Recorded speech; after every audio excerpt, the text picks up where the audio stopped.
Xeyir olsun, dəyərli müəllimlər, müdavimlər. Mən Natəvan Zamanzadə, kurikulum üzrə təlimçi, hər birinizi salamlayıram. Bugün yenilənmiş Time Test Bankından təfəkkür mövzusunun izahına başlayacağım. İzaha başlamamışdan əvvəl onu qeyd edim ki, siz bizim YouTube kanalımıza abunə olaraq hər gün paylaşılan test və sual izahlarından, mövzu izahlarından xəbərdar ola bilərsiniz. Və onu da qeyd edim ki, aprel ayında bizim tam sıfırdan sınaq qrupumuz açılır. Bu sınaq qrupuna qoşulmaq üçün siz 050 837 0305 nömrəsinə yazaraq sınaq qrupu haqqında daha ətraflı məlumat ala bilərsiniz. Mən qısa nəzərinizə çatdırım ki, sınaq qrupunda sizə yüksək keyfiyyətli sınaqlar təqdim olunur və bu sınaqların izahı cəmi bir dəfə ödəniş etməklə, bir dəfə minimum ödəniş edəcəksiniz. MİQ müəllimləri bir dəfə 25 manat ödəniş edəcəklər. Sertifikasiya müəllimləri isə yalnız bir dəfə 20 manat ödəniş ödəməklə bizim çox keyfiyyətli suallardan tərtib olunmuş sınaq qrupumuza qoşula bilərsiniz. Yalnız cəmi bir dəfə ödəniş ödəməklə.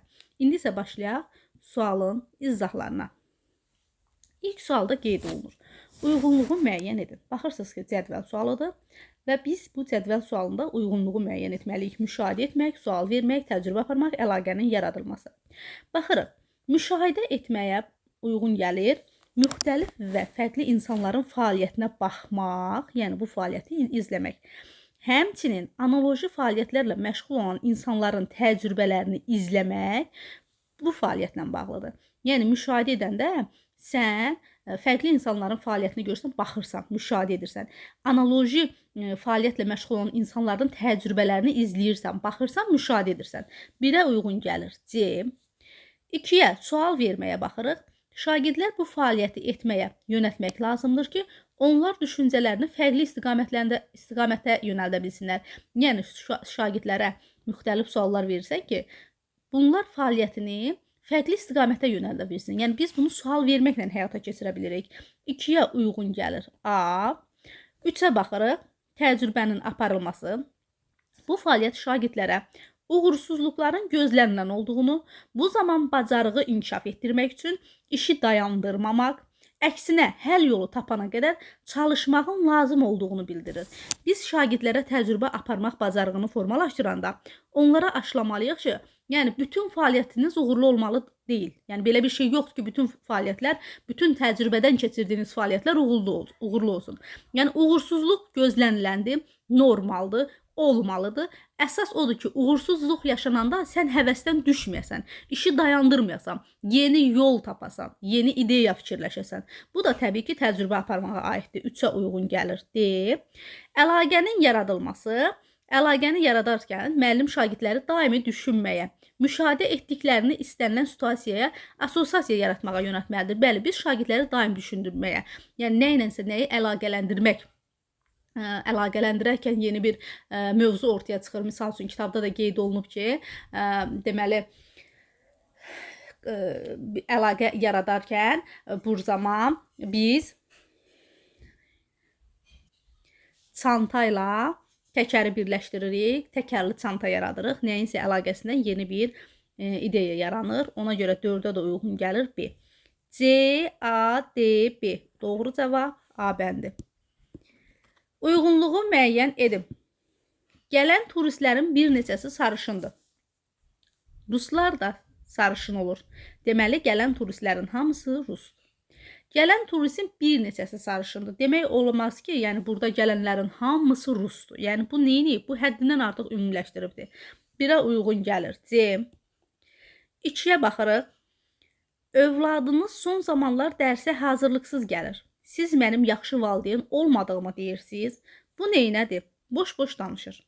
Boş adam boş-boş danışır. Mən deyirəm ki, siz yaxşı valideyn deyirsiniz. Mən deyirəm ki, övladınız son zaman hazırlıqsız gəlir. Yəni boş-boğazlıq edir də, belə kobudda çıxsa, yəni boş-boş danışır. 2-yə uyğun gəlir B.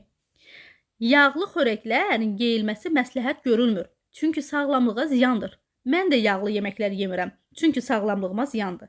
Baxın müəllimlər, sirkulyar arqument də həmişə mən öz müdavimlərimə deyirəm ki, sırf sən dediyini təkrarlayır. O da sı, bu da sı da. Yəni yeni bir fikir, yeni bir ideya, yeni bir cümlə demir. Sən nə deyirsən onu deyir. İndi mən deyirəm ki, yağlı yemək məsləhət görülmür. Bu da qayıdıbdır ki, mən də yağlı yemirəm. Yəni sən başqa bir fikir demədin axı, sırf elə mənim fikrimi təkrarladım. Ona görə 3-də olur sirkulyar arqument A. 4-də baxırıq, test tapşırıqlarının cavablarının çoxunu səhvdir. Demişdim ki, imtahana qədər telefondan istifadəyə məhdudiyyət qoyun. Telefondan istifadə etmirdim. Sadəcə gələn bildirişləri silirdim. Yəni bu çox mənalı danışmaqdır. Bilə-bilə başa düşür mən nə demək istəyirəm. Bilə-bilə fərqli istiqamətə yönəldir mənim fikrimi. Buna da uyğun gəlir çox mənalı danışmaq.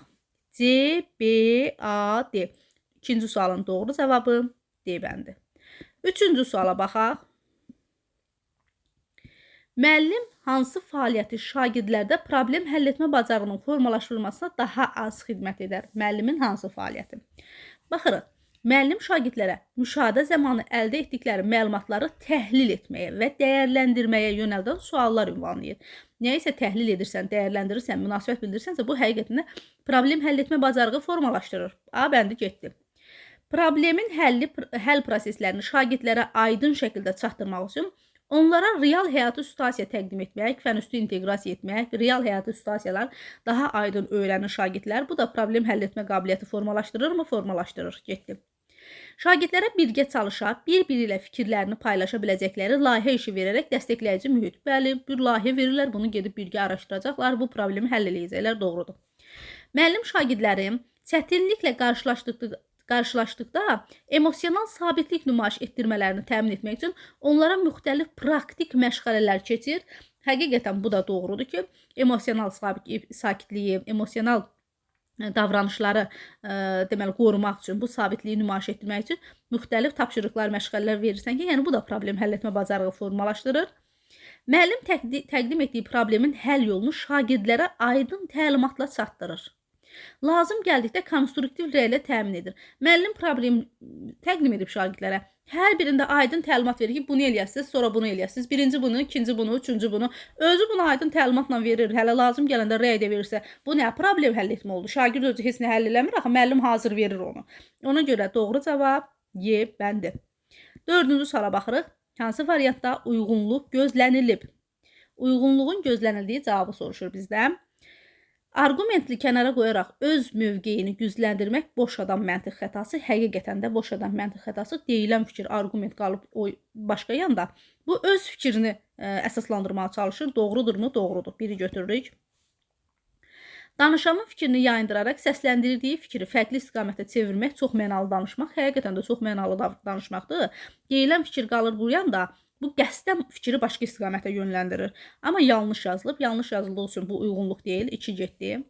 Fikri əsaslandırmaq üçün deyilmiş fikri sadəcə dəyişmək. Sirkulyar arqument doğru. Həqiqətən də doğrudur. Bayaq dediyim kimi, sirkulyar arqumentdə sırf sənin fikrini təkrarlayır.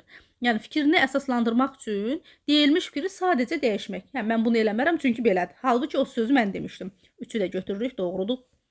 Hörmət edilən şəxs nəyisə inanırsa, bunun doğru olduğunu düşünmək, bəli, özünü ona bənzədir. Kiməsə hörmət edirsə, misal üçün, sinif nümayəndəmiz 3-cü qrupa gedir. Mən də mütləq 3-cü qrupa getməliyəm. Bu nədir? Sinif nümayəndəsinə hörmət edirlər. Hörmət edir və bunun etdiyi bütün davranışını özündə edir. Özünü bənzətmədir. Doğrudur, amma yanlış yazılıb, uyğunluq pozulub. Sualın doğru cavabı 1 və 3 D bəndi. 5-ci suala baxırıq. 5-ci sualda yaradıcı təfəkkürlə bağlı hansı fikir doğrudur? Müxtəlif həll yollarının ola biləcəyini düşünür. Yaradıcı düşüncə müxtəlif həll yolu tapır, yeni yol tapır, yeni ideya deyir, çərçivədən kənar düşünür, hər kəs kimi düşünmür. Həqiqətən də doğrudur. Etibarlı informasiya toplamağı tələb edir, yaradıcı deyil. Dilemmalar üzərində müzakirə apararaq fikrini əsaslandırır, tənqididir. Problemin yaranma səbəbini araşdırır, məntiqidir. Araşdırır, tənqidi. Problemin sadə yolla həllini tələb edir. Bu da məntiqidir. Doğru cavab A bəndi. 6-cı suala baxırıq. Təfəkkürə aid edilə bilməz. Təfəkkür insanın zihnində baş verən idraki prosesdir. Həqiqətən də belədir. Təfəkkür xüsusi bir sahə ilə bağlı olan elementləri əhatə edir. Xüsusi bir sahə ilə bağlı olmur, müəllimlər. Təfəkkür hər şeyə, istənilən bir situasiya, istənilən bir məsələyə, istənilən bir sahəyə sən fikir bildirmək, düşünmək, təhlil etmək, yəni xüsusi bir sahə ilə bağlı olmur axı. Yanlış olan elə B bəndidir. Təfəkkür insanda psixoloji assosiasiyalar, müxtəlif modellər formalaşdırmağa kömək edir, doğrudur. Təfəkkür informasiyanı axtaranda, ümumiləşdirəndə və sair fəaliyyət zamanı formalaşır, düzgündür. Təfəkkür refleksiya yolu ilə metakognitiv bilikləri formalaşdırır, bu da düzgün fikirdir. Yanlış olan B bəndi. 7-ci suala baxırıq. Cədvələ əsasən uyğunluq. Bu hissəyə həmişə diqqət edin. Birinci baxın görün, sizdən uyğunluq soruşur, yoxsa uyğunsuzluq. Uyğunluq dediyi üçün doğrudan doğru götürürük, yanlışdan yanlış götürürük.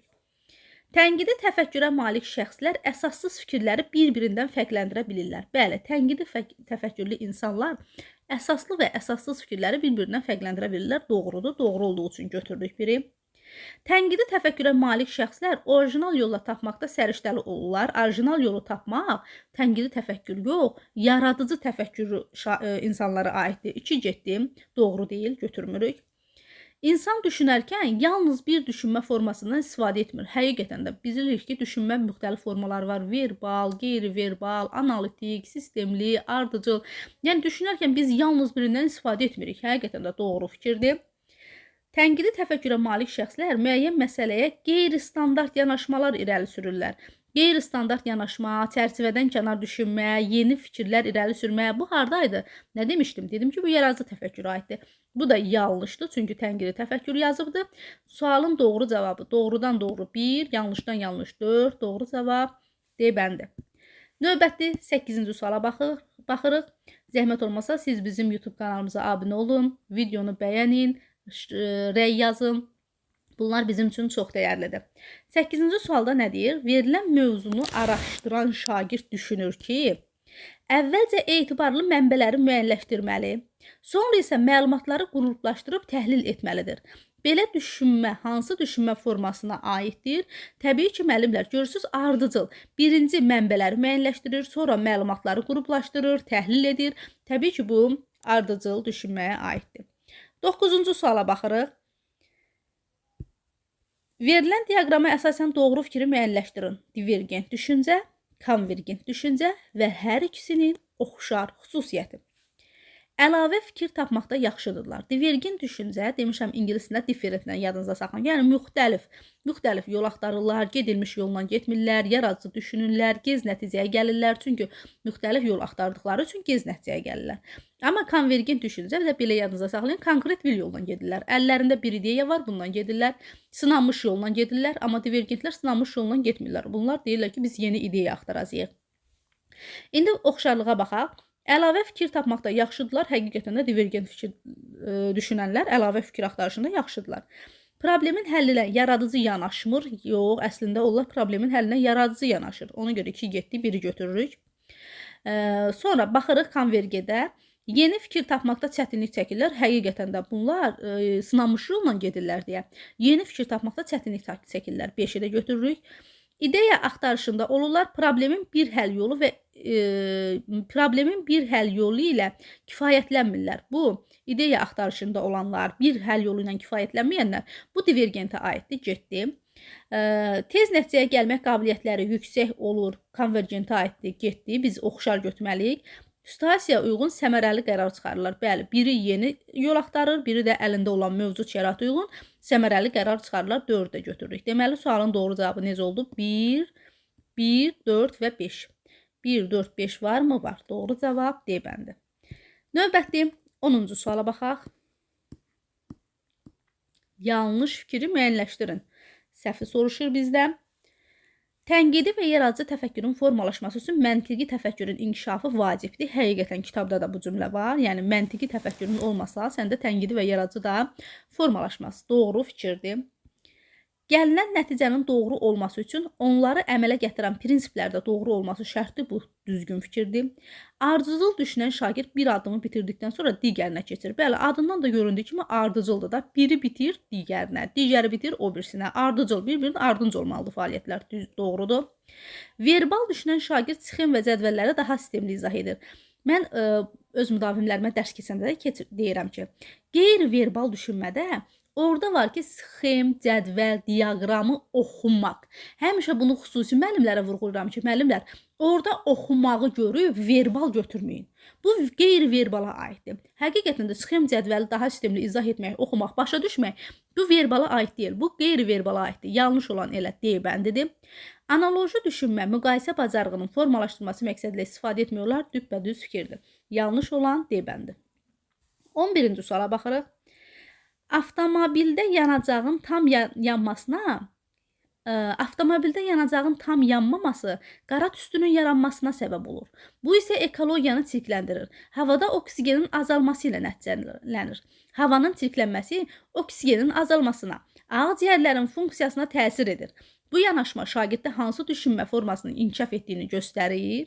Təbii ki, bu sistemli düşünmədir. Sistemli düşünmədə bir problemə sən kompleks baxsan. Doğru cavab B bəndi. Növbəti 12-ci suala baxırıq. 12-ci sualda qeyd olunur ki, şagird fizika dərsində elektrik dövriyyəsi işləmə prinsipini öyrənir. O, bunu şəhərdəki yol hərəkəti ilə müqayisə edir və belə nəticəyə gəlir ki, avtomobillər yolla bağlı olduqda hərəkət edə bilmədiyi kimi, elektrik dövrəsi qapalı olduqda da cəryan axmır. Şagird hansı təfəkküründən istifadə edib? Şagird görürsünüz ki, analoji düşünmədən istifadə edib. Oxşarlıq, elektrik dövriyyəsinin işləmə prinsipi ilə avtomobillərdə elektrik dövrəsinin qapalı olması arasında əlaqə yaradır. Ona görə bu analoji düşünmədir. 13-cü suala baxırıq. Şagirdlərdə müşahidə etmək bacarığının formalaşdırılması ilə bağlı doğru fikir hansıdır? Müşahidə etmək qabiliyyəti müəllimdə də olmalıdır, şagirddə də olmalıdır. Və biz şagirdlərdə bu bacarığı formalaşdırmalıyıq. Baxırıq. Müşahidə nəticəsində əldə edilən arqumentlərin uyğunluğunu təhlil etmək. Nə isə təhlil edirsənsə, bu səndə müşahidə yox, yəni təhlil etmə qabiliyyətinə fokuslanırsan da, ona görə A bəndi uyğun gəlmir. Diskusiyalar və debatlar aparan zaman iştirak etmək, sən burada dəyərləndirmə, fikri əsaslandırma bacarığı formalaşdırırsan, əsaslandırma yox, daha doğrusu müşahidə yox. Müxtəlif insanların fəaliyyətinə baxmaq. Bəli, həmçinin analoji fəaliyyətlərlə məşğul olan insanların təcrübələrini izləmək, izləyib, müşahidə edib öyrənirsən. Doğru cavab C bəndidir. Bu fəaliyyət şagirdlərə uğursuzluqların gözlənilən olduğunu, bu zaman bacarığın inkişaf etdirməsi üçün işi dayandırmamaq, əksinə həll yolu tapana dəqiqə çalışmaq, bu nə idi? Bu yaradıcı düşüncə idi. Bu təbii ki, müşahidə etmək bacarığına aid deyil. Getdim.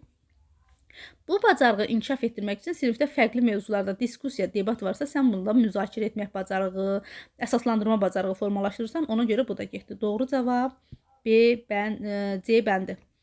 14-cü suala baxırıq. Hansı tapşırıq şagirddə tənqidi təfəkkür formalaşdırmır? Təbiətdə qida zənciri mövzusunu fərqli kitablarda araşdırırsansa, bu tənqidi təfəkkürdür. Çünki tənqidi təfəkkür öz fikrini bildirmək, təhlil etmək, nəticə çıxarmaq, yəni iki kitabı araşdırırsan, birinin yaxşı, birinin pis, birinin necə olduğunu deyirsənsə, fərqli kitabları araşdırırsansa, bu təbii ki, tənqidi təfəkkürdür. Finlandiya təhsilinin Cənubi Koreya təhsil sistemi ilə müqayisə edərək dəyərləndirmək tənqidi təfəkkürdür. İnternet resurslarından istifadə edərək kür və əraz saylarının təsərrüfat əhəmiyyətini təhlil etmək tənqidi təfəkkür getdi. NATO təşkilatına üzv olan ölkələri sadalamaq və fəaliyyətini söyləmək, nəyəsə sadalamaq, demək, danışmaq, bu tənqidi təfəkkürü tələb etmir. Doğru cavab D bəndidir. Leyli və Məcnun əsərini müxtəlif növqeyi nəzərdən dəyərləndirmək, bu da tənqidi təfəkkürdür. Doğru cavab D bəndi. 15-ci suala baxırıq. 15-ci sualda təfəkkürə aid verilmiş cədvəldə uyğunluğu müəyyən edin. Şagird məhsul istehsalı prosesini araşdırarkən müəyyən edir ki, əhalinin alıcılıq qabiliyyəti ilə həmin məhsula olan ehtiyac arasında əlaqəni doğru təhlil etməlidir. Bu ardıcıl düşünmə deyil, bu analitik düşünmədir. Ona görə ardıcıl düşünmə yazılıb, doğrudur, doğru deyil, bir getdi. Şagird sinifi tərk edərkən prosedurlara əməl edilməsinin ardıcıllığı və əhəmiyyətini izah edib, sonra prosesin simulyasiyasını təşkil edir, deduktiv düşünmə. Bu həqiqətən də doğru fikirdir. Niyə doğru fikirdir müəllimlər? Ümumi sinifi tərk etmək proseduru var. Bu ardıcıllığın izah edir. Ümumidən gəlir sonra simulyasiya. Bunu həyata keçirirsə, bu həqiqətən də deduktiv fikir düşünmədir. Deduktiv dedik, ümumidən xüsusiyə gəlməkdir. 2 düzdür. Müəllim şagirdlərə ekoloji təmiz şəhər layihəsini hazırlamağı tapşırır. Divergent düşünmə, həqiqətən divergent düşünmədir. Bu yaradıcı bir layihə hazırlayırlar, amma yanlış yazıb, yanlış olduğu üçün biz götürmürük 3-ü, 3 getdi. Sürücü xəritəyə baxıb tıxac olan yolları müəyyən edir və ona əsasən avtomobili idarə edirsə, analoji düşünmə yanlış yazıb. Həqiqətən də bu analoji düşünmə deyil. Yəni xəritəyə baxır, avtomobili idarə edirsə, burada nəyin əlaqəsi var? Ona görə yanlışdır. Yanlış yazdığı üçün uyğunluqdur. 4-ü də götürürük. Sualın doğru cavabı 2 və 4 A bəndi. 16-cı suala baxırıq. Aşıq Ələsgərin çataçat şeiri dodaq dəyməzdi. Aşıq Ələsgərin çataçat şeiri dodaq dəyməzdi. Şeirdə M, B, P samitləri iştirak etmir. Deməli, dodaq dəyməzdə M, B, P samitləri iştirak etmir. Xüsusi bir fikir deyir ki, çataçat şeiri dodaq dəyməzdir. Yəni, xüsusi fikirdir. Xüsusidən gəlir ümumiyə ki, sən demə dodaq dəyməzdə M, B, P samitləri iştirak etmir. Xüsusidən ümumi fikrə gəliriksə, bu nə olur? Təbii ki, induktiv düşünmə olur. Doğru cavab A bəndi 16-cı sualda. 17-ci suala baxırıq. Elektron cihazlardan uzun müddət istifadə etdikdə insan sağlamlığı üçün təhlükə yarana bilər. Planşet, telefon, elektron cihazlardır. Bunlardan uzun müddət istifadə insan sağlamlığı üçün təhlükə yarada bilər. Bu şəkildə fikir yürüdən şagird hansı düşünmə tərzi formalaşmışdır? Baxın, bu cür düşünəndə ümumi bir qaydadır ki, yəni elektron cihazlardan uzun müddət istifadə insan sağlamlığı üçün təhlükə yaradır. Ümumidən xüsusiyə gəlir ki, planşet, telefonlardan istifadə, yəni bu kimi texnikalardan istifadə, cihazlardan istifadə sağlamlıq üçün zərərlidir. Yəni, ümumi bir fikirdən xüsusiyə gəlirsə, təbii ki, bu deduktiv düşünmədir. Doğru cavab C bəndi. Növbəti 18-ci suala baxaq. Sualı dinləyə-dinləyə siz bizim YouTube kanalımıza abunə olun, zəhmət olmasa. 18-ə baxırıq. 18-ci sualda nə deyir? Deyir ki, demək, 9-cu sinif şagirdlərinin dərsə gecikmə halları artıb. Məktəbdə bu problem adətən şagirdlərin məsuliyyətsizliyidir kimi izah olunur və onlara dəfələrlə xəbərdarlıq edilir. Həmin uşaqlara xəbərdarlıq ediblər. Lakin xəbərdarlığa baxmayaraq gecikmələr davam edir. Hələ də gecikirlər. Produktiv təfəkkürü istifadə edən şagird bu vəziyyəti hansı addım atar? Produktiv təfəkkür bilirsiniz ki, yeni salınan təfəkkürdür. Ümumiyyətlə, kim təfəkkür mövzusundan zəifdirsə, bizim YouTube kanalımızda bütün yeni təfəkkür produktivdir, praktikdir, hamısının izahı var. Abstraktdır, tənqidi təfəkkürdür. Orada xüsusi məqamlar, qeydlər var. Hamısını izah eləmişəm.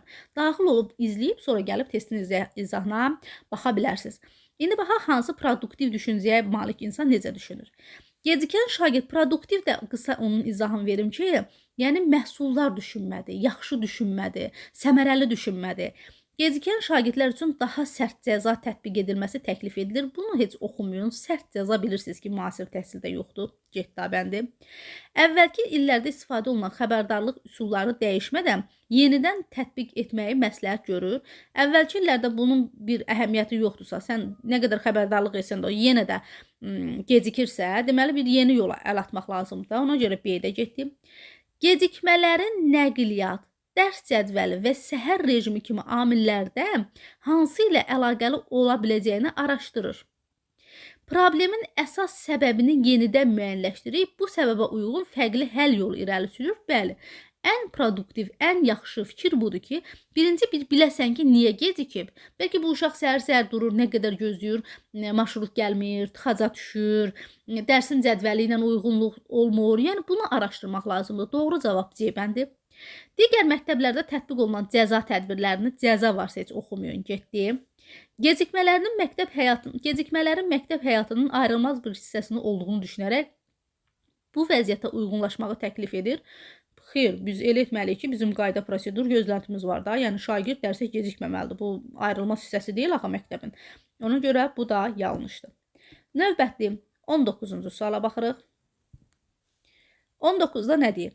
Problem həll etmə bacarığının formalaşdırılması ilə bağlı verilənlərdən hansı yanlışdır? Bilirik ki, problem həll etmə bacarığı var. Bir neçə addımdan ibarətdir. İndi baxaq görək hansı yanlışdır. İlk olaraq həll olunacaq problemin mahiyyətini, xüsusiyyətlərini müəyyənləşdirmək lazımdır. Həqiqətən də bir problemin mahiyyətini dərk edək ki, problem nədən ibarətdir? Bu doğrudur.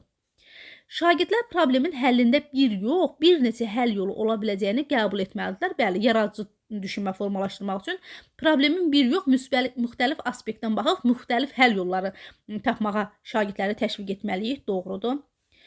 Problemin həlli zamanı müəllim şagirdlərə həll yolu müəyyənləşdirərək, fəaliyyətlər barədə onlara təfərrüatlı istiqamət verir. Bunun nəyi problem həll etmə olacaq? Müəllim həll yolunda deyir. Bunu həyata keçirmək üçün bir ətraflı təfərrüatları da istiqamət verirsə, bu axı problem həll etmə olmadı. Yanlış elə C-dir. Problemin effektiv həlli üçün fəaliyyəti planlı şəkildə təşkil etmək, prosesdə lazım gələrsə, fərqli strategiyalardan istifadə etmək zəruridir. Doğru fikirdir. Problem həll etdikdən sonra prosesi və nəticəni yoxlamaq, bəli, təbii ki, bu sonda olur. Əldə olunan nəticənin effektivliyini dəyərləndirmək lazımdır. Bu da doğru fikirdir. Yanlış olan C bəndir. Növbəti 20-ci suala baxırıq. Sağlam və uzun ömür yaşamaq istəyirsənsə, ayaqüstü yeməklərdən və zərərli qidalardan istifadə etməməlisən. Demək istəyirsən ki, mənim ömrüm qısa olacaq. Heç müəllimlər, belə bir söz keçdi situasiyada. Heç elə dedim mən. Təbii ki, yox. Boş-boş danışır da. Ağızdan bir söz çıxan kimi boş buna fikir bildirir. Doğru cavab A bəndi. 20-ci sual. Ümumiyyətlə, məntiq xətaları çox rahat mövzudur. 21-ci suala baxırıq. Birinci hökm. İkinci kursun bütün tələbələri təşəkkürnamə aldılar. Təranə də ikinci kurs tələbəsidir. Deməli, Təranə də təşəkkürnamə alıb. Ümumidən gəldi bütün ikinci kurslardan. Bir dənə Təranəyə. Ümumidən xüsusiyə gəlmək əlbəttə ki, deduktiv düşünmədir. 22-ci suala baxırıq. Şagird müxtəlif ölkələr haqqında verilmiş məlumatlara əsasən müşahidə edir ki, dənizə çıxışı olan ölkələrdə liman şəhərləri inkişaf edib. Ticarət daha fəaldır və əhali əsasən sahil boyu ərazilərdə cəmləşib. Bu nədir müəllimlər? Deməli, ümumi bir fikir bildirir ki, deməli, müxtəlif ölkələr haqqında. Axıracan oxuyaq. Bu xüsusiyyətlər İspaniya, Türkiyə və İtaliya nümunələrində də görən şagird əldə etdiyi müşahidələrə əsaslanaraq belə bir nəticəyə gəlir ki, dənizə çıxışı olan ölkələrdə iqtisadi və demoqrafik inkişaf sahil zonalarında daha sürətli olur. Deməli, bu xüsusi fikirdən ki, müxtəlif ölkələr, dənizə çıxışı ölkələr, liman şəhərləri inkişaf edib, İspaniya, Türkiyə, İtaliyada bu cürdür.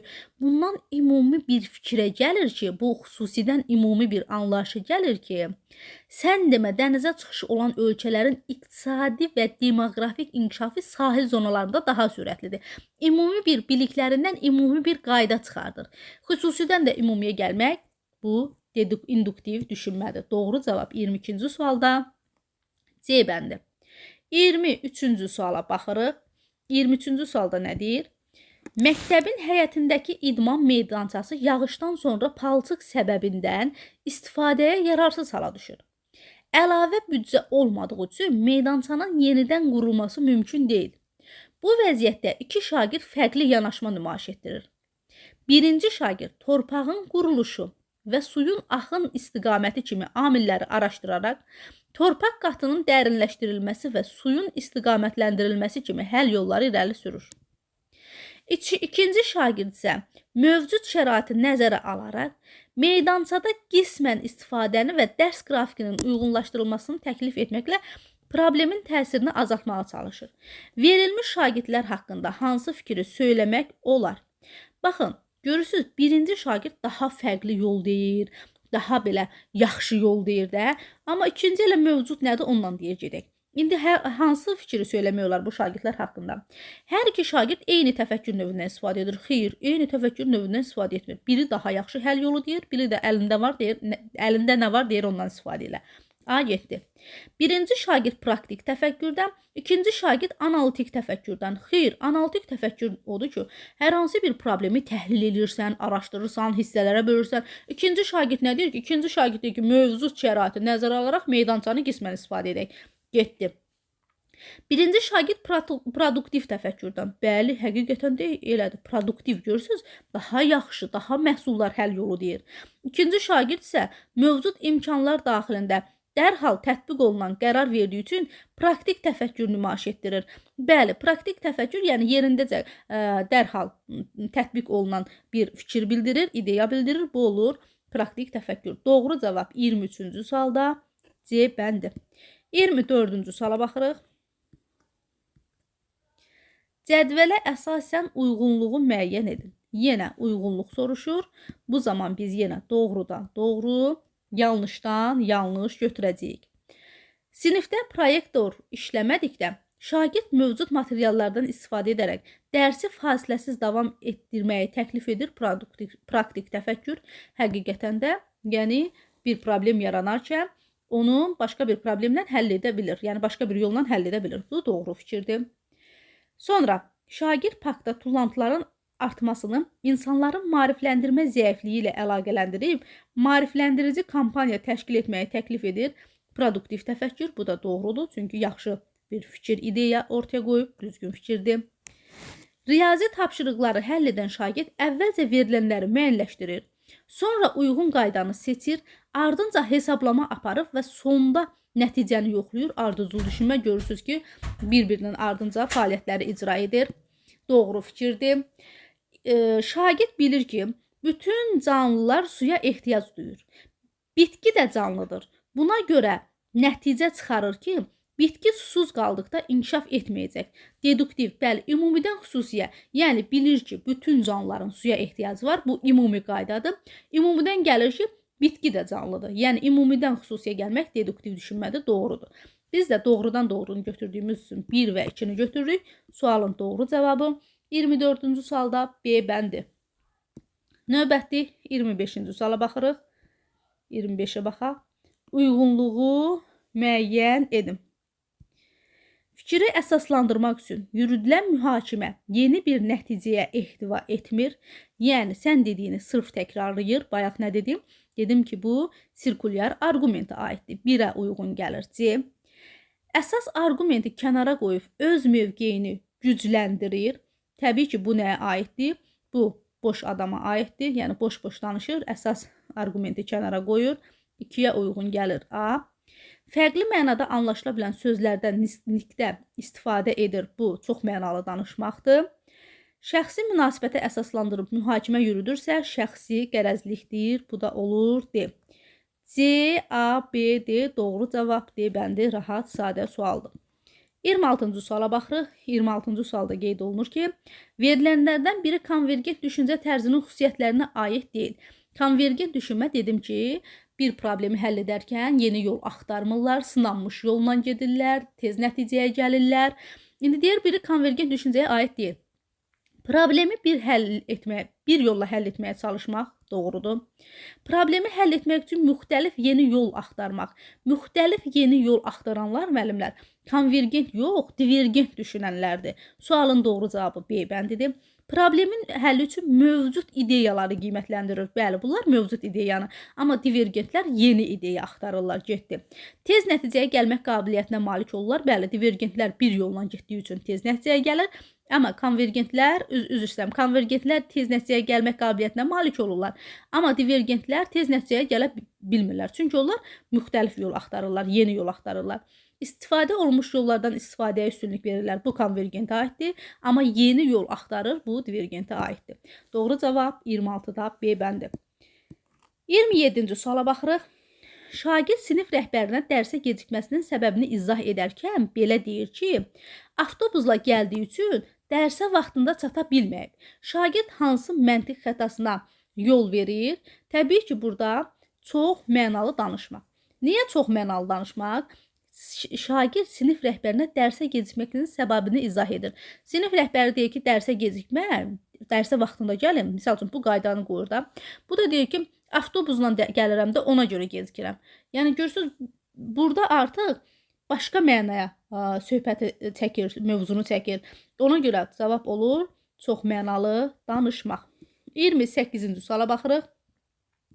Ardıcıl düşünməyə aid fikri müəyyənləşdirin. Ardıcıl düşünmə rahatdır. Bilirsiniz ki, problemlər, situasiya, məsələ bir-birinin ardınca həll olunmalıdır. Baxaq 28-ə. Məsələni yeni nöqteyi nəzərdən baxmaq yaradıcı düşünmədir, getdi. İdeya və fikir toplamada fərqli yanaşma bacarığı, bu fərqli yanaşmada divergent düşünmədir, getdi. Səbəb-nəticə əlaqəsini düzgün qurmaq bacarığını formalaşdırır. Bəli, həqiqətən də bu ardıcıl düşünməyə aiddir. Doğru cavab D bəndi. Bir fikrin etibarlı olub-olmamasını yoxlamaq bu təfəkkürün əsas xüsusiyyətidir ki, tənqidi təfəkkürdən söhbət gedir. Məntiqi cəhətdən əsaslı və əsassız fikirləri bir-birindən ayıra bilmə bacarığı formalaşdırır. Bu da tənqidi təfəkkürdür. Doğru cavab 28-ci sualda C bəndi. 29-cu suala baxırıq. Zərərli qidalar orqanizmə tədricən ziyan vurmaqla yanaşı, artıq çəkiyə və piylənməyə gətirib çıxarır. Demək istəyirsən ki, mən artıq çəkiliyəm. Mən elə bir söz dedim, təbii ki demədim, amma bu boş-boş danışır. Doğru cavab boş adam məntiq xətası. 30-cu suala baxaq. 30-cu sualda qeyd olunur ki, aşağıdakı fəaliyyətlərdən hansı abstrakt təfəkkürün inkişafına xidmət etmir? Baxaq görək hansı xidmət etmir. Müəllim şagirdlərə bir anlayışın tərifini təqdim edir və bu tərifi dəyişdirilmədən eyni ifadələrlə təkrar olunmasını istəyir. Burada abstrakt təfəkkürlük bir şey yoxdur. Abstrakt təfəkkür odur ki, yəni sən nəyisə beynində canlandırırsan, nəyisə simvol, nə bilim, hər hansı bir nəzəriyyə olsun, sən bunu ümumi olaraq bir beynində canlandırırsan. Abstrakt, yəni onun təfəkküründə canlandırırsan, təfəkküründə onun ideyasını qurursan, təfəkküründə əlaqələndirirsən, yəni abstrakt budur. Burada da tərifi dəyişdirilmədən eyni ifadənin təkrar olmasını istəyirsə, burada abstrakt təfəkkürlük nə var ki, elə A bəndidir. Sualın doğru cavabı. Müəllim şagirdlərə bir neçə fərqli tarixi hadisələr təqdim edir. Onların ortaq ideyasını, əlaqəsini müəyyənləşdirmək. Görürsünüz, tarixi hadisədir, o ideya orada yoxdur ki, sən onu oxuyursan, öz beynində onun ideyasını canlandırırsan. Getdi. Müəllim şagirdlərə azadlıq anlayışını tərif etmədən, onu ifadə edən bir simvol və ya metafora seçməyi və seçimin səbəbini əsaslandırma. Tərif demirsən, nə isə yaradırsan, nə isə düşünürsən. Bu da getdi. Müəllim şagirdlərdən riyazi modelin müxtəlif sahələrdə hansı ümumi prinsip əsasında tətbiq oluna biləcəyini əsaslandırmalarını istəyir. Şagirdlərə riyazi modelin müxtəlif sahələrdə, yəni bunun yenə canlandırırsan ki, bu sahədə olar, o sahədə olar. Ona görə bu da abstrakt təfəkkürdür. Ədalət anlayışını konkret hadisə təsvir etmədən izah et. Yəni ədalət anlayışını, sevgi anlayışını, azadlıq anlayışını, bunları izah etmək, bunları canlandırmaq bu abstrakt təfəkkürdür. Sualın doğru cavabı 30-cu sualda A bəndir. 31-ci suala baxaq. 31-ci sualda deyir ki, Kür çayının mənbəyi və mənsəbini xəritədə müəyyənləşdirmək. Kür çayının mənbəyini, mənsəbini xəritədə müəyyənləşdirirsənsə, bu təbii ki olur qeyri-verbal düşünmə. Çünki xəritədən, sxemdən, diaqramdan istifadə qeyri-verbal düşünməni tələb edir. 1-ə uyğun gəlir qeyri-verbal düşünmə. Sözün ilkin mənası onun həqiqi mənasıdır. Deməli, daş-divar birləşməsində hər iki söz həqiqi mənadadır. İlkin məna həqiqi mənadır. Ümumi bir qaydadır ki, sözün ilkin mənası bunun həqiqi mənasıdır. Ümumidən gəlir daş-divara ki, deməli daş-divar birləşməsində hər iki söz həqiqi mənada işlənmişdir. Ümumidən xüsusiyə gəlmək nə idi? Bu deduktiv düşünmədir. Türkiyə, Yunanistan subtropik ərazidə yerləşir. Zeytun və zeytun yağları istehsalı ilə məşğuldur. Lənkəran, Astara bölgəsi də subtropik ərazidə yerləşir. Zeytun və zeytun yağı istehsal edir. Oxşarlıq Türkiyə ilə Lənkəran, Astara. Oxşarlıq nə idi? Analoji düşünmə. Qeyri-verbal, deduktiv və analoji. Doğru cavab B bəndi 31-ci sualda. 32-ci suala baxırıq. 32-ci sualda qeyd olunur ki, şagird kompüterdə ofis proqramının problem yaranarkən həmin proqramı silib yenidən yüklədi. Digər ofis proqramlarında problem yarandıqda eyni üsuldan istifadə etməklə problemi həll edir. Bunlar arasında oxşarlığı müəyyən edib problem həll edirsə, təbii ki, oxşarlıq varsa, bu olur analoji düşünmə. 33-cü suala baxırıq. Analitik təfəkkürlə bağlı aşağıdakı verilənlərdən hansı yanlışdır? Analitik təfəkkür problemin tərkib hissələrə ayrılması və bu hissələr arasındakı səbəb-nəticə əlaqələrinin müəyyənləşdirilməsi nəzərdə tutulur. Həqiqətən də belədir ki, analitik təfəkkür elə analiz etmək, hissələrə ayırmaq, tək-tək tərkibinə görə bunu təhlil etmək nəzərdə tutulur, doğrudur. Analitik təfəkkür məlumatları sistemli şəkildə təhlil etməyə, görürsünüz, təhlil var və nəticəyə məntiqi əsaslandırma ilə gəlməyə imkan verir, doğrudur. Analitik təfəkkür mürəkkəb vəziyyətlərin sadələşdirilməsi, yəni təhlil edib sadələşdirirsən və əsas amillərin seçilməsi bacarığını inkişaf elətdirir, doğru fikirdir. Analitik təfəkkür problemin həlli zamanı fərziyyələrin yoxlanılması və nəticələrin əsaslandırılmasını tələb edir. Bu da doğru fikirdir. 33-cü sualda. Analitik təfəkkür problemin təhlili zamanı mövcud bilikləri birləşdirərək yeni və fərqli həll variantı formalaşdırmaq, bu artıq analitik təfəkkür deyil, bu artıq yaradıcı təfəkkürdür. Sualın doğru cavabı Y bəndi. 34-cü suala baxırıq. Cədvəl sualıdır. Cədvəl sualında bizdə nə deyir? Deməli, biz uyğunluğu müəyyən etməliyik. Baxaq görək, uyğunluq nə tələb edir bizdən? Mülahizə, təfəkkür, doğru, yanlış. Bir ərazidə bitkilərin məhsuldarlığı azalır və problem gübrə azlığı ilə izah olunur. Bu vəziyyəti yenidən dəyərləndirin və problemin mahiyyətinə uyğun işlək bir həll yolu təklif edin. Bu produktiv təfəkkür yazıb, buna da yanlış yazıb. Bu əslində yanlış deyil, doğrudur. Çünki sən yeni bir yol təklif edirsən və həmçinin də problemin həlli zamanı sən yerindəcə bu vəziyyəti dəyərləndirirsən. Bu yanlış deyil, doğrudur. Bizə də uyğunluq dediyi üçün burada uyğunluq pozulubdur. Müəllim şagirdlərə sinifin müxtəlif yerlərində saxlanılan bitkilərin inkişafını müşahidə etməyi tapşırır. Müşahidələr göstərir ki, pəncərəyə yaxın bitkilər daha yaxşı inkişaf edir. Digərləri isə inkişafı zəifləyir və solur. Müqayisə nəticəsində bitkilərin inkişafının işıqdan asılı olduğu qənaətinə gəlir deduktiv. Bu deduktiv deyil, bu induktivdir. Çünki xüsusidən ümumiyə gəlir ki, bitkilərin inkişafı işıqdan asılı olduğu qənaətinə gəlir, ümumi bir fikrə gəlir. Bu da doğru yazıb, əslində doğru deyil, yanlışdır. Burada da uyğunluq pozulmuşdur. 2 getdi. Baxırıq 3-ə. Demək, şagird məktəbdə əl yuma zamanı axıdılan suyu və yağışın sularını toplayaraq yaşıllıqların suvarılmasında istifadə edir.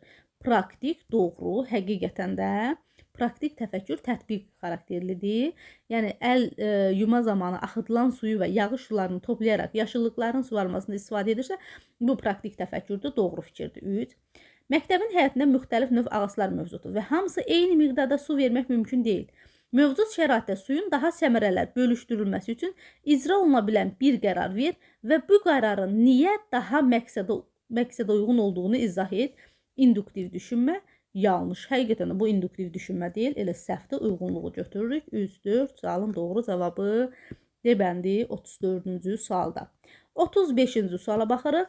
Sualda qeyd olunur ki, müəllimin hansı fəaliyyəti şagirdlərdə tənqidi təfəkkürün formalaşdırmağa xidmət etmir deyir. Sərbəst fikir ifadə etməyə şərait yaratması bu tənqidi təfəkkürü ki, sərbəst şəkildə şagird fikrini ifadə edir, hər öz fikrini deyir, əsaslandırır. Bu da təbii ki, tənqidi təfəkkürü formalaşdırır. Məsələlərə qərəzsiz yanaşması, bəli, qərəzsiz, obyektiv, düzgün şəkildə yanaşmaq tənqidi təfəkkürdür, getdi. Məqsədyönlü suallar verilməsi getdi. Ev tapşırıqların necə həll edildiyini yoxlanılması burada tənqidi təfəkkürlük heç bir fikir yoxdur. Situasiyanın obyektivliyini dəyərləndirmək, qiymətləndirmək bu da tənqidi təfəkkürdür. Doğru cavab 35-ci sualda D bəndi. 36-ya baxırıq. Şagirdlər qrup işində deyilən fikrə münasibət bildirən zaman bir-birinə olan münasibətdən çıxış edirlər. Baxın, nəysə münasibət bildirirlər. Deyilən fikrə yox, bir-birinə olan münasibətinə görə ki, misal üçün, mənim Əhmədlə aram yoxdur, deyirəm ki, Əhmədin dediyi fikir səhvdir. Çünki bir-birimizə olan münasibətə görə əslində düz fikir deyir. Ona görə burada olur nə? Şəxsi, qərəzlik, məntiq, xətası. 37-ci suala baxırıq. Cədvələ əsasən uyğunluğu istəyir. Uyğunluq istədiyi üçün həmişə deyirəm, həmişə deməməyə baxmayaraq yenə müəllimlər soruşur ki, bu cədvəl sualını necə həll edirik? Doğrudan doğrunu götürürük, yanlışdan yanlışı götürürük. Laboratoriyada duz məhsulunun hazırlanması prosesinin mərhələlərinin ardıcıllığını göstərir. Şagird sistemli təfəkkürdən istifadə edir. Sistemli yox, burada ardıcıldır, getdi, yanlışdır. Məktəb qaydalarına əməl edən şagird dərs zamanı sakit olurlar. Elvin məktəb qaydalarına əməl edir. Deməli, Elvin dərs zamanı sakit olacaq. Şagird induktiv təfəkkürdən istifadə edib. Burada şagird induktiv təfəkkürdən istifadə etməyib, deduktivdən istifadə edib. Çünki ümumidən məktəb qaydalarından gəlib yalnız Elvinə, ümumidən xüsusiyə gələndə deduktivdir. Bu da yanlışdır. Şagird müəyyən dərs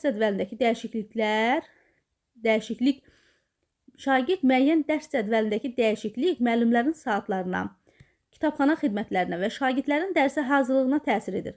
Şagird ardıcıl təfəkkürdən istifadə edir. Xeyr, burada ardıcıl təfəkkürlük bir şey yoxdur, yanlışdır. Məktəbdə şagirdlərin dərsə gecikməsinin səbəblərini araşdırılır. Məlum olur ki, bəzi şagirdlər nəqliyyat gecikdiyi üçün, bəziləri ev tapşırığını tamamlamadığı üçün, digərləri isə hava şəraiti səbəbindən gecikirlər.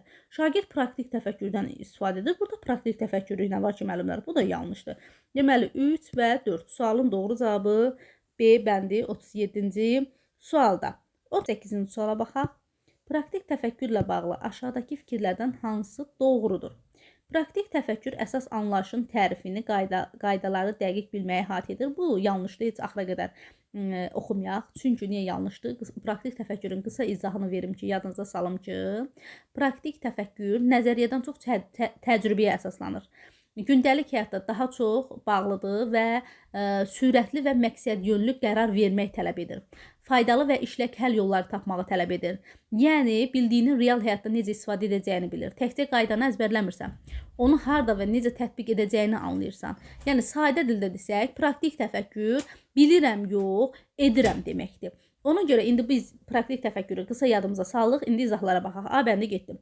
Praktik təfəkkür problemi yerindən qurmaq və onu tamamilə fərqli baxış bucağından yanaşmaq bacarığıdır, bu yaradıcıdır, getdim.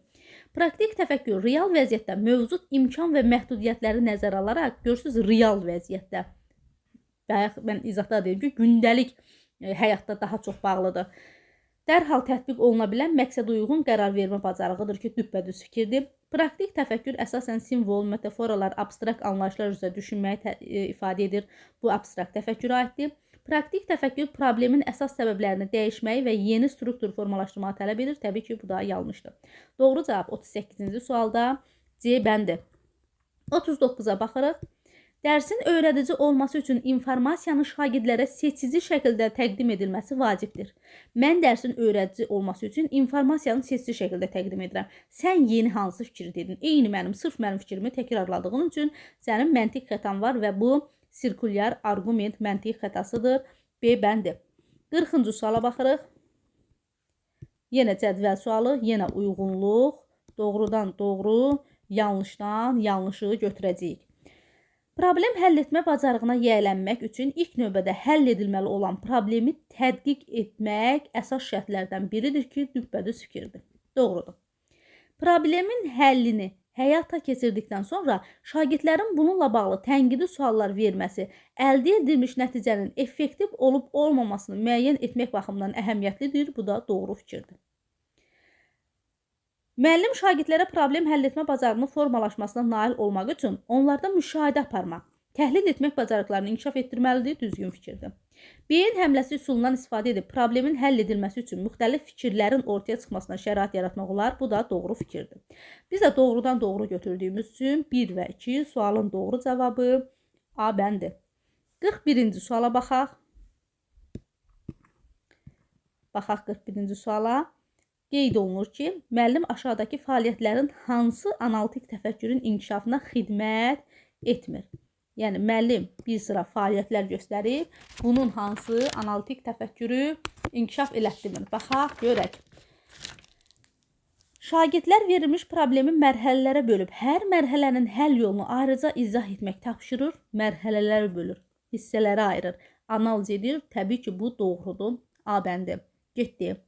Eyni mövzu ilə bağlı fərqli yanaşmalar təqdim edərkən şagirdlər buna yanaşmaların üstün və zəif cəhətlərini müqayisə edir. Görürsüz, təhlil edir. Analitik təfəkkürdə təhlil etmə var. Getdi. Şagirdlərə düzgün cavab tapmaq üçün istifadə olunacaq algoritm təqdim edir. Verilmiş algoritmin oxşar tapşırıqlarda tətbiq etməklə mövzunu möhkəmləndirir. Burada analitik təfəkkürlük nə var ki? Bu analitik təfəkkür deyil, C bəndi də elə. Şagirdlərdən müəyyən bir hadisəsinin baş vermə səbəbini mümkün nəticələrini əlaqələndirərək əsaslandırmalarını istəyir. Bəli, analiz edib, nəticələri tapıb əlaqələndirirsən, getdi. Şagirdlərə verilmiş məlumatlar əsasında hansı faktların əsas, hansıların isə köməkçi xarakteri olmasını müəyyənləşdirir. Təhlil edib, analiz edib, hansının əsas, hansının köməkçi olduğunu müəyyən edirsə, bu da analitik təfəkkürdür. 41-ci sualın doğru cavabı C bəndi. 42-ci suala baxırıq. Qazlaşdırılmış şirin sulardan istifadə etdikdə bədənin çəkisi və piylənmə riski ciddi dərəcədə artmış olur. Qazlaşdırılmış su içmirəm. Çünki bədən çəkisi və piylənməni artırmış olur. Neynədir? Mən dediyim fikri eyni tamamladı. Eyni davam elədi. Sirkulyar arqument 42-ci sualda D bəndi. 43-cü suala baxırıq. Şagirdlər komanda şəklində layihə üzərində çalışırlar. Onlar layihənin vacib bir mərhələsində gözlənilməz çətinliklə qarşılaşırlar. Tez bir zamanda həll yolunun tapılması vacibdir. Şagirdlər tərəfindən atılan hansı addım onların problem həll etmə bacarığına malik olduğunu göstərirlər.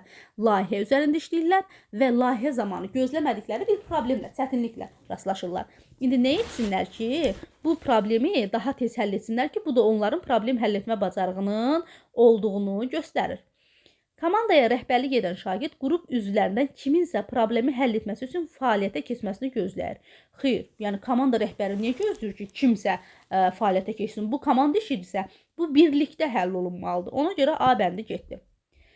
Müəllim yaranmış problemin həlli ilə bağlı tapşırığı texniki təcrübəsi ilə tanınan şagirdlərin birinə həvalə etməlidir. Bu bizim qrupun problemidirsə, niyə digər bir şagirdə bunu həvalə edək ki, bizdə də problem həll etmə bacarığı formalaşmasın? Ona görə getdi.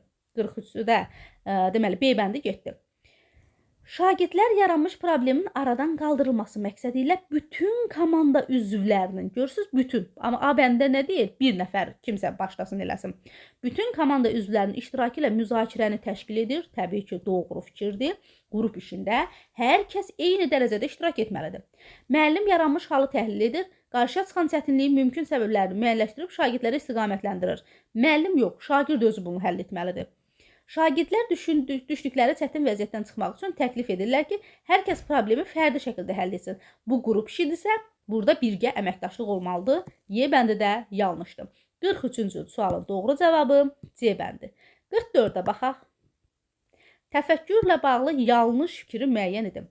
Təfəkkür idraki proseslərin nəticəsi olaraq insanın vəziyyətlər arasında əlaqə qurmasına və yeni məna yaratmasına imkan verir. Həqiqətən də bu doğru fikirdir ki, idraki prosesləri inkişaf elətdirir, səbəb-nəticə əlaqəsini müəyyən edir, yeni yanaşma ortaya qoyursan, dəyərləndirirsən. Bunlar hamısı təfəkkürə aid olan doğru fikirlərdir. A bəndi getdi. Təfəkkür insanın real həyat təcrübəsinin ümumiləşdirilməsi yolu ilə formalaşır və əsasən konkret situasiyaların dərk olunmasına xidmət edir. Müəllimlər, konkret situasiyaların yox. Ümumi bütün situasiyalarda biz təfəkkürdən istifadə edirik. Yəni, konkret müəyyən situasiyalar var ki, orada təfəkkürdən inkişaf istifadə edək. Təbii ki, bu yanlışdır. Doğru cavab B bəndidir. Analitik təfəkkür zamanı mürəkkəb problemlər komponentlərə ayırır. Görürsünüz, hissələrə ayırır və bu komponentlər ayrıca təhlil olunur. Doğrudur. Deduktiv təfəkkür ümumi prinsiplərdən çıxış edərək konkret situasiyalar haqqında nəticə əldə etməyə əsaslanır. Doğrudur. Deduktiv dedik ki, ümumidən xüsusiyyədir.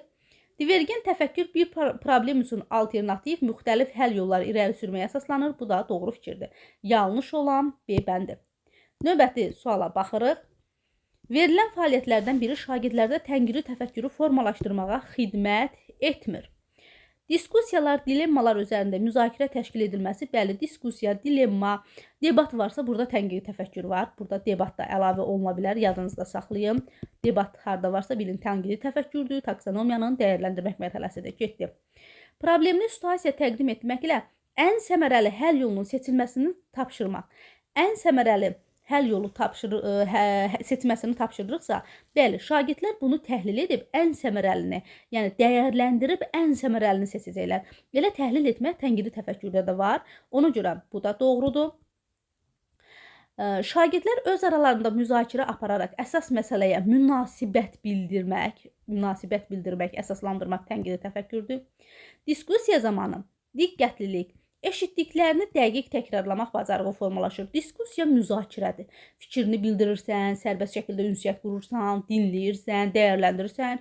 Yoxsa nəyisə təkrarlamaq deyil ki, yanlış olan D-bəndidir. Debatlarda qarşı tərəfin nitqinin dəyərləndirilməsi bu da doğru fikirdir. Doğru cavab D-bəndi. 46-cı suala baxırıq. 46-cı sualda qeyd olunur ki, hansı fikir yanlışdır? Produktiv təfəkkür insanın problemi hazır qayda və ya tanış izahları qəbul etməyib, onun mahiyyətini və daxili strukturunu dərk edərək vəziyyəti yenidən qurması, bu yeni anlayış əsasında işlək və davamlı həll formalaşdırılması həqiqətən də doğru fikirdir. Analitik təfəkkür insanın mürəkkəb bir məlumatı tərkib hissələrinə ayırır, yəni parçalayır, analiz edir. Bu hissələr arasında səbəb-nəticə əlaqələrinin sistemli şəkildə araşdırması və məntiqi cəhətdən əsaslandırılmış nəticəyə gəlməsi bacarığıdır ki, doğru fikirdir. Praktik təfəkkür insanın real şəraitdə mövcud imkan və məhdudiyyətləri nəzərə alaraq problemi ən məqsədə uyğun və icra oluna bilən şəkildə həll etmək bacarığıdır, düppədüz fikirdir. Sistemli təfəkkür problem və ya prosesi tək-tək hissələr kimi deyil, bir-birinə qarşılıqlı təsir göstərən vahid sistem kimi dərk edib, bu əlaqəni nəzərə alaraq əsaslandırılmış qərar vermək bacarığıdır. Bu da doğrudur ki, sistemli düşünmədə deyirəm ki, məsələyə kompleks baxırsan. Doğrudur. Abstrakt təfəkkürə əsasən ümumiləşdirmə və anlayışlarla işləmə bacarığı olduğuna görə, şagird bu bacarığı inkişaf etdirdikdə onu avtomatik olaraq yeni situasiyalarda düzgün tətbiq edə bilir. Bu, təbii ki, yanlışdır, abstrakt təfəkkürə aid deyil. 47-ci suala baxırıq. 47-ci sualda məsuliyyətli olmaq mövzu ilə əlaqədar müəllimin şagirdlərə məsuliyyətli adamlar evdə, məktəbdə, cəmiyyətdə üzərlərinə düşən vəzifələri yerinə yetirirlər. Onlar dərk edirlər ki, hərəkətlərinə görə cavabdehlik daşıyırlar, söylüyor. Bu zaman şagirdlərdən biri, mən məsuliyyətliyəm, çünki hərəkətlərimə görə cavabdehlik daşıyıram. Burada nə var ki, eyni mənim dediyim fikri tamamlayır. Təbii ki, sirkulyar arqument 47-ci sualda D-bəndi. 48-ci suala baxırıq. Yarasaların görmə qabiliyyəti olmadığı halda onlar ötürdükləri siqnalları maneələrə toxunaraq geri qayıtması ilə istiqamətlərini müəyyən edirlər. Onların bu xüsusiyyəti nəticəsində radar sistemi yaradılmışdır. Onların o xüsusiyyəti ilə radarın oxşarlıq varsa, bu analogiyadır, analoji düşünmədir. 48-ci sualda. 49-a baxaq. Müəllim şagirdlərə sual ünvanlayır. Təsəvvür edir ki, əhalinin maliyyəsini idarə etməyə cavabdehsiz. Gözlənilməz tibb xərcləri büdcənizə təsir edir və maliyyə sabitliyinizi təmin etmək üçün bəzi qərarlar qəbul etməlisiniz. Bütün zəruri xərcləri nəzərə almaq lazımdır. Verilmiş situasiyada müəllimin məqsədi şagirdlərdə daha çox hansı təfəkkürün inkişafına formalaşdırılacaqdır. Baxın, müəllim şagirdlərə bu sualı ünvanlayır ki, yəni təsəvvür edin ki, bu kimi şeylər var. Yəni siz maliyyəni idarə edirsiniz, tibbi xərclər var. Maliyyə sabitliyinizi təmin etmək üçün bəzi qərarlar qəbul etməlisiniz. Bunun zəruri xərcləri nəzərə almaq lazımdır. Bütün zəruri xərcləri. Müəllim bunu deyirsə, şagirdlər bunu haqq hesab eləyirlər, dəyərləndirirlər, ölçürlər, biçirlər. Yəni bu cür hansı təfəkkür olur? Təbii ki, bu tənqidi təfəkkür. Çünki özləri qərar qəbul edib, dəyərləndirib qərar qəbul etməlidirlər. Bu təbii ki, tənqidi təfəkkürü dəstəkləyir. 50-ci suala baxırıq. Analitik təfəkkürlə bağlı aşağıdakı fikirlərdən hansı doğrudur deyir. Doğru fikri seçməliyik. Analitik təfəkkür əsas problemi dərhal həll etmək. Analitik təfəkkürdə dedim analiz etməkdir, təhlil etməkdir, hissələrə bölməkdir. Biz analitik dərhal onu həll etmirik. Ona görə A bəndi getdi. Analitik təfəkkür problemin görünən tərəflərinə diqqət yetirib, ümumi nəticə çıxarmağa əsas məqsəd hesab edilir. Müəllimlər, biz analitik təfəkkürdə problemin görünən tərəfi yox, görünməyən tərəfi nə deyirik? Mürəkkəb bir fəaliyyəti hissələrə ayıraraq biz bunu təhlil edirik ki, bu analitik təfəkkürdür, bu da getdi. Analitik təfəkkür problemin tərkib hissələrini fərqləndirməklə bu hissələr arasında səbəb-nəticə əlaqələrini üzə çıxarır və əsaslandırılmış nəticə aparır. Görürsünüz, tərkib hissələrini fərqləndirir. Tərkib hissələrə bölür ki, onu fərqləndirir də. Doğru cavab C bəndidir. Analitik təfəkkür əsasən yaradıcı ideyalar irəli sürməklə problemi fərqli bucaqdan yenidən qurmaq bu yaradıcıya aiddir, getdi. Analitik təfəkkür real şəraitdən çox nəzəri biliklərin mexaniki tətbiqinə, xeyr, mexaniki tətbiq deyil, burada təhlildir, getdi. Doğru cavab 50-ci sualda C bəndi. 51-ci suala baxırıq. Məktəbin informatika dərsi üçün ayrılmış otaqda 15 kompüter var. Bununla belə onlardan yalnız 9-u işlək vəziyyətdədir. 9-u işlək vəziyyətdədir. Sinifdə isə 18 şagird var və dərs müddəti məhduddur. Yeni kompüter almaq və ya dərsi vaxtını artırmaq mümkün deyil. Praktik təfəkkürdən istifadə edən müəllim bu vəziyyətdə hansı addım atar? Bütün şagirdlərə eyni anda fərdi şəkildə işlənməsini tapşırır. Çünki dərsin planlaşdırılması belə nəzərdə tutulur. 15 kompüter var, 9-u işləyir. 9 kompüter var, elə bil ki, 18 də uşaq var. Bunu necə hamısına fərdi eyni anda tapşırıq versin? Bu mümkün deyil axı, getdi. Problemin məktəb rəhbərliyi tərəfindən həll edilməli olduğunu düşünərək heç bir təklif irəli sürmür. Xeyr, bu olmaz. Şagirdləri cütlərə bölməyi, tapşırıqları növbəli şəkildə yerinə yetirməyi təklif edir və bu planın dərs vaxtına uyğun olduğunu əsaslandırır. Bəli, 18 şagird var, 9 da işlək kompüter varsa, şagirdlərə cütlərlə iş formasından istifadə edə bilər. Doğru cavab C bəndidir. 52-ci suala baxırıq. 52-ci sualda qeyd olunur ki,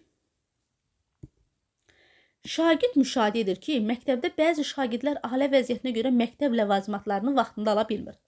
Bu səbəbdən dərsdə pasiv qalırlar. O yardım toplamaq üçün pul yığmaq əvəzinə paylaşım rəfi adlı ideya irəli sürür. Məktəbin bir küncündə açıq rəf yaradılır və artıq istifadə olunmayan, lakin yararlı dəftər və kitablar həmin rəflərə yerləşdirilir. Ehtiyacı olan şagirdlər isə bunu anonim şəkildə götürə bilirlər. Verilmiş situasiya şagirddə hansı təfəkkürü inkişaf etdirib? Təbii ki, bu produktiv təfəkkürdür. Məhsuldar, yaxşı bir fikir irəli sürüb. 53-cü suala baxırıq. Bakı bas avtobusuna minmək istəyən şəxs hər kəsin girəcəkdəki aparata kart yaxınlaşdırdıqdan sonra nəqliyyata minməyə icazəsi olduğunu görür və anlayır ki, müasir avtobuslarda gediş haqqı nəqdir, kartla ödənilir. Yəni, burada nədir? Xüsusi bir fikir görür ki, avtobusa girənlər kartdan istifadə edir. Və ümumi bir fikrə gəlir ki, sən demə, müasir avtobuslarda kart ödəniş nəqd deyil, kartla ödənilir. Yəni, xüsusidən ümumi bir fikrə gəlirsə, bu təbii ki, induktiv düşünməyə aiddir. 53-cü sualda doğru cavab D bəndi. 54-də baxırıq. Təbiət fənninin dərsdə müəllim suyun süzülməsini göstərmək istəyir. Lakin laboratoriyada filtr kağızı yoxdur. Şagird plastik butulkanı kəsir. Alt hissəsinə pambıq və qum yerləşdirərək sadə süzgənc hazırlayır və müəllimə təqdim edir. Şagird haqqında hansı fikri demək olar? Şagird analitik, burada analitik bir şey yoxdur. Yaradıcılıq bir şey yoxdur ki, yeni nəysə yaradıb, yeni nəysə bir yaradıb, bir ideyamı, bir nə bilim, nəysə icad etməyib ki, deməli, plastik qabı kəsib, içərisinə pambıq və qum töküb də. Şagird praktik təfəkkürdən istifadə edib. Bəli, müəllimlər, şagird praktik təfəkkürdən istifadə edib. Niyə? Çünki real vəziyyəti uyğunlaşdırıb. Doğru cavab C bəndi. Şagird tənqidi getdi, sistemli getdi ki, burada elə bir şey yoxdur, situasiya ilə əlaqəli. 55-ci suala baxırıq. Zəhmətkeş bir insan mükafatın nə olmasından asılı olmayaraq düşünmədən özünü işə həsr edir. Bizə dəqiqə qələmi götürüm. Zəhmətkeş bir insan mükafatın nə olmasından asılı olmayaraq düşünmədən özünü işə həsr edir. Sən isə lazımıca çalışmırsan. Demək istəyərsən ki, mən mükafat gözləməyim. Mən elə söz dedim. Bu adam sadəcə olaraq boş-boş danışır. Boş adam məntiq xətası. 56-cı suala baxırıq. Birinci hökm. Bitkilərin tozlanmasında həşəratların rolu var. Bu nədir? Bitkilərin tozlanmasında həşəratların rolu var. Xüsusi bir fikirdir. Lakin bəzi bitkilər öz-özünə tozlana bilir. Deməli, bitkilər müxtəlif üsullarla tozlanır. Gəldi ümumi bir qaydaya ki, yəni yalnız həşəratla yox, müxtəlif üsullarla toplanır. Xüsusidən də ümumi bir fikrə gəlmək, bu təbii ki, induktiv düşünmədir. 56-cı sualda A bəndi. 57-yə baxırıq. Kvadrat bütün tərəfləri bərabər olan dördbucaqlıdır. Xüsusi bir fikir söyləyir. Düzbucaqlı qarşı tərəfi bərabər olan dördbucaqlıdır. Xüsusi bir fikir söyləyir. Deməli, heç də bütün dördbucaqlıların tərəfləri bərabər deyil.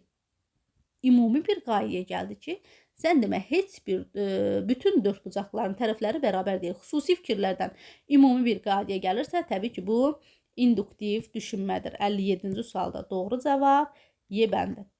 58-ci suala baxırıq. 58-ə nə deyir?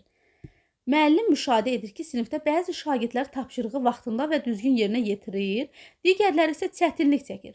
Bunun səbəblərini müəyyənləşdirmək üçün müəllim tapşırığın mərhələlərini ayrıca nəzərdən keçirir mərhələlərini. Bu zaman şagird bildirir ki, əvvəlki dərslərdən mövzunu yaxşı mənimsəyən bütün şagirdlər tapşırığı düzgün yerinə yetirib. O da əvvəlki mövzuları tam bildiyi üçün tapşırığı çətinlik çəkmədən həll edib. Verilmiş situasiya ilə bağlı hansı fikir doğrudur? Deməli, müəllim müşahidə edir ki, bəziləri vaxtında düzgün həll etsə də, bəziləri həll edə bilmir. Və müəllim bunun səbəbini müəyyənləşdirir və başlayır bunu ayrıca tək-tək nəzərdən keçirmək ki, niyə bu problem var da? Və bu zaman şagirdlər bildirir ki, əvvəlki dərsdə mövzunu yaxşı mənimsəyən bütün şagirdlər tapşırığı düzgün yerinə yetirib və o da əvvəlki mövzuları tam bildiyi üçün tapşırığı çətinlik çəkmədən həll edib. İndi deyir, verilmiş situasiyada fikirlərdən hansı doğrudur? Baxırıq. Müəllim tapşırığın bütün komponentlərini birlikdə nəzərə aldığı üçün vəziyyət sistemli yanaşma nümayiş etdirir. Xeyr, burada bütün komponentləri eyni vaxtda nəzərə almayıb getdi. Şagird müxtəlif mümkün səbəbləri nəzərə aldığı və fərqli ehtimallar irəli sürdüyü üçün divergent düşünmədən, divergent bilirsiniz ki, yeni yol axtarır, müxtəlif yol axtarır. Burada nə var ki, getdi. Müəllim tapşırığı tərkib hissələrinə ayıraraq, hər mərhələni ayrıca araşdırdığı üçün analitik düşünmə müşahidəsi. Bəli, həqiqətən də müəllim müşahidə edir və bunun səbəbini araşdırmağa çalışır, bunu təhlil edir, doğrudur. Şagird nəticəni yalnız öz təcrübəsinə əsaslandırdığı üçün ümumiləşdirilmiş baxımdan subyektiv mövqe tutur. Xeyr, yanlışdır. Situasiyada müşahidə olunan nəticə çıxarma prosesi, ardıcıl düşünmə. Xeyr, burada nəticə çıxarsa da ardıcıl nə düşünmə var ki? Bu da getdi. Doğru cavab 58-ci sualda C bəndi. 59-cu suala baxırıq. Uyğunlaşdırmadır. Uyğunluğu müəyyən etməliyik. 59-cu sualda baxırıq. Analitik təfəkkür. Bir ərazidə son 5 ildə quşların sayı azalıb. Ağacların kəsilməsi, pestisidlərin artması və temperaturun yüksəlməsi müşahidə olunur. Bu amilləri təhlil edin və quş populyasiyasının ən güclü təsir edən faktoru əsaslandıraraq seçin. Baxın, biz bu situasiyada nə görürük? Görürük ki, təhlil var. Görürsünüz, təhlil edin. Təhlil edin varsa bu analitik təfəkkürdür. 1-ə getdi A. 2-yə baxıraq. İqlim dəyişikliyi anlayışının birbaşa tərif etmədən bir vəziyyət və ya təsvir vasitəsilə ifadə edin. Bu təsvirin iqlim dəyişikliyinin mahiyyətini necə əks etdirdiyini izah edin. Bu da abstraktdır. Nəyə görə abstraktdır? Ona görə abstraktdır ki, görürsünüz, birbaşa tərif etmədən deyir. Yəni, tərifi demirsən, sən müəyyən bir canlandırırsan ki, iqlim dəyişikliyindən necə əks olunar, nə olar, iqlim belə olsa bu necə olar və yaxud da iqlim dəyişsə canlı aləmə, bitkilərə necə təsir edər, insanı. Yəni, bu görürsünüz, olacaq bir şey deyil də. Yəni, iqlim dəyişikliyin biri var, birbaşa tərifini verirsən. Biri var ki, sən bu vəziyyəti təsəvvür elətdirirsən. Ona görə bu abstraktdır. 2-yə getdi B. Məktəbin həyətində yay aylarında ağaclar quruyur, əlavə su mənbəyi yoxdur, əldə olunan sadə vasitələrdən istifadə edərək hər yolu təklif edirsən, praktikdir, real həyat problemləri tətbiq edirsən. A, B, C doğru cavab elə A bəndi. 60-cı və sonuncu suala baxırıq. Baxaq 60-cı suala. Şagird son vaxtlar dərs nəticələri aşağı düşdüyünü görür. Problemi aradan qaldırmaq üçün o müxtəlif üsulları sınayır. Bir gün daha çox oxumağa qərar verir. Başqa gün yalnız sevdiyi fənlərlə məşğul olur. Növbəti gün isə dərs rejimini tam dəyişir. Bu addımların heç birini əvvəlcədən planlaşdırmır. Səbəb araşdırılmır və nəticələr müqayisə edilmir. Bir müddət sonra vəziyyət dəyişmədiyini müəyyənləşdirir. Şagirdin problemə yanaşmasında hansı boşluq var? Şagird aşağı düşdüyünü görür. Yəni başlayır müxtəlif üsullar sınayır, amma heç bir planlaşdırma aparmır. Bir gün bu işi görür, növbəti gün o işi görür. Yəni burada görür ki, nəticə yoxdur. Yəni irəliləyiş yoxdur. İndi deyir ki, şagirdin problem yanaşmasında əsas boşluq nədir? Baxaq. Şagirdin dərsə marağı davamlı olmadığı üçün atdığı addımlar yarımçıq qalır. Yox, demir ki, marağı yoxdur, oxumur. Sadəcə olaraq bu düzgün problem həll etmir. Getdi. Şagird problemi həll edərkən kifayət qədər vaxt ayırmadığı üçün nəticəni əldə edə bilmir. Xeyr, vaxtdan deyil, planlaşdırmadan elədiyi üçün. Getdi. Şagird problemi səbəb-nəticə əlaqələrini müəyyənləşdirmədən, bəli, təsadüfi addımlarla, görürsünüz, özünə heç bir strategiya, yol, plan cızmır. Bir gün bunu eləyim, bir gün çox oxuyum, bir gün az oxuyum, bir gün künyə baxım, bir gün yatım. Olmaz axı, təsadüfi addımlardan atdığı üçün, düzgün strategiya seçmədiyi üçün, düzgün problem həll etmə deməli özü üçün yaratmadığı üçün ona görə bu sistemli şəkildə aparmır bunu və sualın doğru atmadığı üçün sistemli təhlil apara bilmir. Həqiqətən doğru cavabdır. Şagird daha yaradıcı və qeyri-adi üsullar seçmədiyi üçün xeyr demək olmaz. Şagird problemin həllini xarici amillərlə əlaqələndirdiyi üçün şəxsi məsuliyyətini az dəyərləndirir. Bu da yanlışdır. Xarici hansı amillərlə əlaqələndirir ki, sualın doğru cavabı ilə C bəndi. Sağ olun, hər birinizə xoş dinləmələr.